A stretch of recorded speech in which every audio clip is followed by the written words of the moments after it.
Voilà. Voilà. Je n'ai pas trop senti cette acclamation. Il dit acclame le Seigneur. Voilà.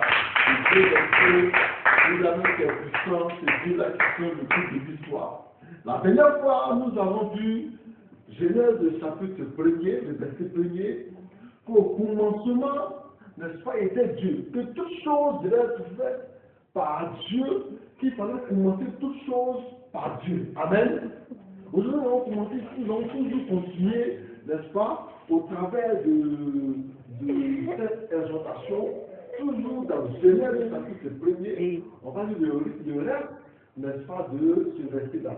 Lui, on peut dire, Genèse chapitre 1er, le verset 1er toujours.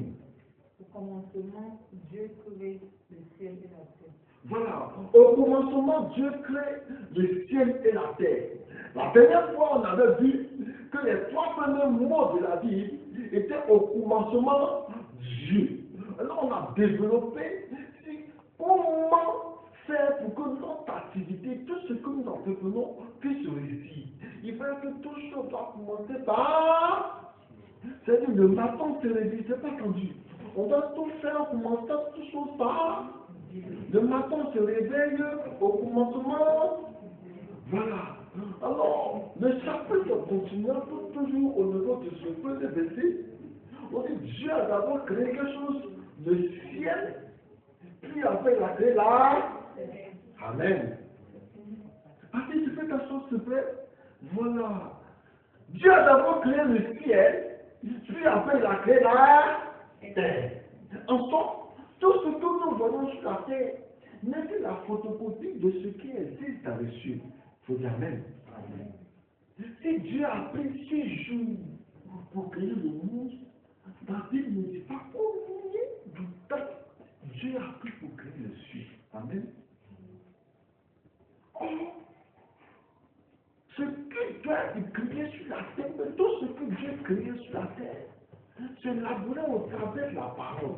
Il dit que la lumière soit, et puis la lumière arrive. Amen. En somme, il y avait une lumière qui était quelque part. C'est parce que la lumière existait d'une manière spirituelle que cette lumière pouvait arriver d'une manière physique. Amen. Voilà pourquoi Genèse chapitre 1er que Dieu a d'abord créé le ciel avant de créer la terre. C'est-à-dire qu'il a d'abord créé toutes choses dans le ciel. Il a créé les anges, il a créé nos bénédictions, il a créé nos miracles dans les cieux. Même toi-même, tu étais créé même dans le ciel avant de venir sur la terre. En cela, Éphésiens le chapitre 1er dit que nous avons été bénis, à partir du verset 4, de toutes sortes de bénédictions. Dieu s'en fait voir ça. Éphésiens chapitre 1er, à partir du verset 4, que nous avons été bénis de toutes sortes de bénédictions dans les lieux célestes. Amen. Donc ta bénédiction est d'abord céleste avant d'être terrestre. Amen. Hein? C'est ce qui existe dans les cieux qui prend forme sur la terre ici. Amen. Donc ne sois pas inquiet. Ne pense pas que les choses que tu traverses, c'est forcément la vérité. Il dit ce que tu traverses, c'est une réalité, mais ce n'est pas la vérité, et bien ça peut te prouver. Ce que tu vis, béni soit Dieu, oui, de notre Seigneur Jésus-Christ, oui, qui nous a bénis de toutes sortes de bénédictions spirituelles oui, dans les lieux célestes. dans les lieux célestes, c'est que Dieu a eu de toutes sortes de bénédictions dans les lieux célestes. Alors pendant que tu es sur cette terre, laisse-moi te dire que ton mariage est déjà dans les cieux. Que toute grâce, ton succès est déjà dans les cieux. Sur la terre, on ne fait pas obéir à Hébreux le chapitre 11e. C'est-à-dire par le biais de la foi, on met en application tout ce qui est céleste pour que ça soit terrestre. Voilà pourquoi Hébreux chapitre 1er, Hébreux le chapitre 11e, le verset 1er nous dit que par la foi, nous l'amenons à l'existence ce qui n'existe pas. Amen. Mais ce qui n'existe pas où? Sur la terre. Alléluia.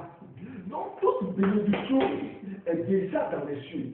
Laisse-moi te dire que ton malade est déjà dans le ciel. que ton appartement est déjà dans le ciel, que ton baccalauréat est déjà dans le ciel, que ton succès est déjà dans le ciel. Il fallait que tu puisses parler pour que cela puisse arriver sur la terre. Il fallait que tu puisses te dire quelque chose pour que cela puisse arriver. Là où ta bénédiction est cachée, là où l'ennemi a mis quelque chose, empêchant ainsi ta bénédiction de descendre. Il suffit seulement de parler pour que cela puisse arriver. La Bible dit qu'au commencement, Dieu n'a fait que parler. Il a dit que les animaux soient, et puis automatiquement, les animaux apparaissaient. C'est parce qu'il ne faisait que recopier ce qui était spirituel. Laisse-moi te dire que ta maladie, ce que tu identifies comme ta maladie, et qui n'est point ta maladie, parce que tu n'es pas né avec une maladie. Quand Dieu t'avait créé, il n'avait pas de maladie en toi. Parce que Dieu n'a pas créé la maladie. Dieu n'a point créé la mort. Amen. C'est l'ennemi qui a créé ces choses-là. Donc, tu n'as pas de maladie en toi. C'est une maladie quelconque qui a train de te perturber. Il suffit seulement de parler pour que cette maladie puisse être ôtée. Tu dis simplement par la foi. J'annonce la guérison. Et la guérison arrive. Toute ta bénédiction est déjà dans les cieux. Il n'y a pas quelque chose de nouveau que tu vas créer. Cela existe déjà. Dans le ciel, Dieu a déjà tout conçu. Il a déjà tout préparé. Il a déjà préparé ton succès, ton élévation, ta nomination. Il a déjà préparé déjà même ta voiture. Il a déjà préparé ta maison. Il a déjà tout préparé. Ce n'est pas quand tu es dans les difficultés que tu seras inquiet, parce que ta difficulté n'est qu'une situation qui ne t'appartient pas, mais toi tu considères comme ta propre situation, et tu désires maintenant même t'approprier cela. Tu dis, maintenant, je désire que tu puisses changer de mentalité, je désire que tu puisses changer de vision, parce que toute chose a été déjà créée dans le ciel. Dieu a créé les anges. Il a créé ta bénédiction. Il a pris des années sur des années pour tout créer. Qu'il a fait de tout créer. Maintenant, il est venu sur la terre. Il a créé aussi toutes choses sur la terre. Et puis maintenant, le sixième jour, il a créé l'homme. Et puis il dit maintenant, lui, il peut se reposer. Pourquoi il peut se reposer? Pourquoi Dieu peut se reposer? Pourquoi le septième jour il s'est reposé? Tout simplement parce qu'il sait que nous avons reçu le pouvoir de nommer toutes choses. Nous avons reçu le pouvoir d'ordonner aux choses pour que ces choses puissent arriver. Qu'elle avait créé les animaux n'avaient pas de nom. Qu'elle avait créé les arbres n'avaient pas de nom. Mais lorsqu'il a créé Adam, il a donné à Adam le pouvoir de nommer, le pouvoir de nommer, le pouvoir de nommer. Or, on donne un nom à ce qui a de l'importance. On donne un nom à ce qui existe. Ce qui n'existe pas ne peut pas avoir de nom. Est-ce que tu me comprends, ma fille? C'est quand tu es né qu'on t'a donné un nom. C'est parce que c'est une entité, parce que c'est une personne. Ce qui porte un nom, c'est ce qui existe. Amen. Dieu a donné le pouvoir de nommer des choses, parce que dans le monde spirituel, cela existait déjà.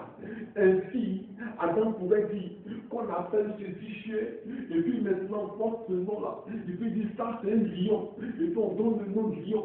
Alors, comment tu as nommé les choses dans ta vie? Comment tu as identifié les choses dans ta vie? Comment tu as nommé les choses dans ta vie? Il faut que tu puisses donner un nouveau nom dans ta vie. Si depuis là, les gens t'avaient sûrement donné un nom qui ne t'appartenait pas, sûrement on dit voici celle-là qui est toujours malade. À partir d'aujourd'hui, refuse cela, quel que soit le nom qu'ils vont te donner. Toi-même, donne-toi un nouveau nom. Parce que dans les cieux, il y a un nouveau nom qui t'a été donné. C'est le nom de la victoire. C'est le nom du succès. Tu étais déjà créé dans les cieux. Avant que tu ne sois, avant que tu ne naisses, Dieu avait déjà tout établi. Voilà pourquoi tu as le pouvoir de parler sur ta vie. Je dis parle sur ta vie. Je dis parle sur ta vie. Pendant que je suis en train de parler, je veux que tu puisses changer le cours de ton histoire. Ce n'est ni un sorcier, ce n'est ni un marabout, ce n'est ni un charlatan qui sera le maître de ton destin. mais c'est toi-même qui peux changer l'ordre des choses par ta parole. Amen. Hein? Qu'est-ce que tu as créé en toi-même? Alléluia. Qu'est-ce que tu as créé dans ta pensée? Amen. Hein? Comment tu vois ta vie? Amen. Oui. Parce que l'identité que tu portes dépend de comment tu vois la vie. Oh, merci, quand tu es merveilleux. Est-ce que pendant que tu es là déjà, tu peux essayer déjà de créer en toi quelque chose de merveilleux? Est-ce que déjà tu peux déjà essayer de créer en toi une image nouvelle